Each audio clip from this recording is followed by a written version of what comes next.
بسم اللہ الرحمن الرحیم.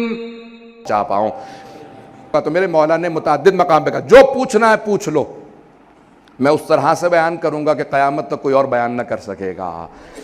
کہ جس طرح سے پوچھو گے میں اسلام کی وہ تعریف کروں گا، قرآن کی آیات کی وہ تفسیر کروں گا، پیغمبر کی سیرت کو ویسا سمجھاؤں گا کہ یہ سب مجھ پہ ناز کریں گے کہ میں نے ویسا حق ادا کیا. ایک مرتبہ سوالات ہو رہے تھے آزمائش کی غرض سے کہ اسی مجمع کے اندر ایک آدمی کھڑا ہوا.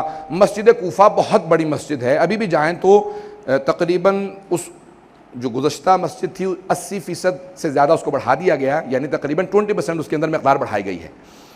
اندر کے حجرے میں مولا خطبہ دے رہے ہیں اور مجمع باہر مملو تھا، باہر بھی لوگ تھے اور اس سے بھی باہر بہت زیادہ مجمع تھا کہ مولا نے کہا سلونی سلونی قبل ان تفقدونی. اس مقام پہ اب وہی دوبارہ کیا کھاؤں گا،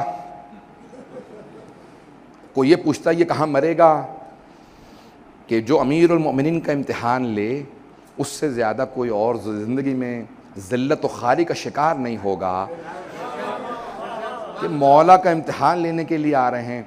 تو ایک مرتبہ کسی نے کہا کہ مختلف سوالات، میں صرف ایک سوال کو پیش کر رہا ہوں. اسی مجمع میں ایک آدمی بہت پر نور کھڑا ہونے کے بعد کہتا ہے یا علی میرے سوال کا جواب دیجئے، یا امیر المؤمنین میرے سوال کا جواب دیجئے. مولا نے کہا فرماؤ کیا سوال ہے؟ کہا کہ یا علی بتائیے جبرائیل کہاں ہے؟ میں نے کہا کچھ لوگ پہنچ جائیں گے. کہا کہ یا علی بتائیے جبرائیل کہاں ہے؟ تو اب آئیے حدیث نبوی میں ہے کہ فرشتہ کسے کہا جاتا ہے؟ الملک نور مخلوق نوری یتبدل فی کل شیء الا الکلب والخنزیر، کہ فرشتہ نوری مخلوق کا نام ہے جو ہر چیز میں تبدیل ہو جاتا ہے سوائے نجس جانوروں کے. والجن مخلوق ناری، اور جن ناری مخلوق ہے وہ بھی کسی بھی چیز میں تبدیل ہو جاتا ہے، حتی الکلب والخنزیر، حتیٰ کہ نجس جانوروں میں بھی تبدیل ہو جاتا ہے. لیکن وہ نوری ہے یہ ناری ہے، وہ نور سے بنا ہے یہ آگ سے بنا. فرشتہ نور سے بنا ہے، جن آگ سے بنا ہے. ابلیس جنوں میں سے تھا، کانا من الجن، قرآن کی آیت ہے. فرشتے لے گئے تھے عبادت دے کے، فرشتہ نہیں تھا. اگر بات پہنچ رہی ہو، وہ فرشتوں میں سے نہیں تھا، کانا من الجن، قرآن کی آیت ہے کہ وہ جنوں میں سے تھا. تو اب عزیزان گرامی ایک مرتبہ جناب امیر نے سوال سنا.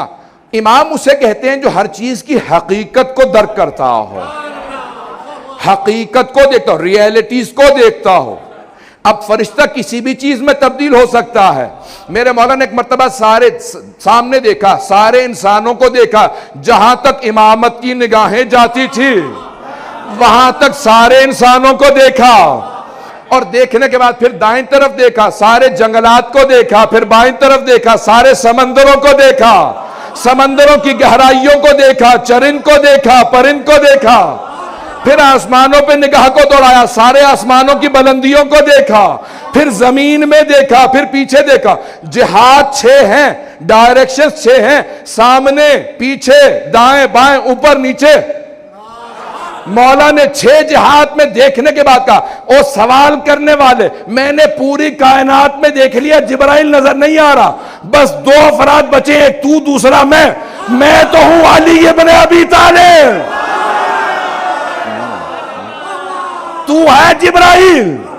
بس یہ کہنا تھا جناب جبرائیل اڑے. مسجد کوفہ کی چھت میں شگاف کیا اور ایک مرتبہ دوبارہ شگاف کو جوڑا اور چلے گئے. اب بہت سے لوگوں کو ایک اور سوال اٹھا، جیسے درد اٹھتا ہے سوال اٹھا. کہا یا علی یہ جناب جبرائیل کو کیا ضرورت تھی مسجد کوفہ کی چھت میں شگاف کرنے کی؟ جواب ملا تھا اٹھ کے چلے جاتے، جواب مل گیا تھا اٹھ کے چلے جاتے. تو جواب یہ آئے گا کہ جناب جبرائیل جانتے تھے کہ یہاں سوال کرنے والے پھر بھی شک کریں گے، نہ جانے پچھلے والوں کی طرح کسی پیسے دے کے بٹھا رکھا ہو. میں اس طرح سے اڑ کے بتاؤں گا کہ سوائے جبرائیل کے شگاف کے بعد کوئی نہیں جوڑ سکتا. کہا یہ میں نے ہی سوال کیا تھا. عزیزان گرامی کائنات دم بخود ہے کہ ابو طالب کا بیٹا اولین و آخرین کے علم کا وارث ہے.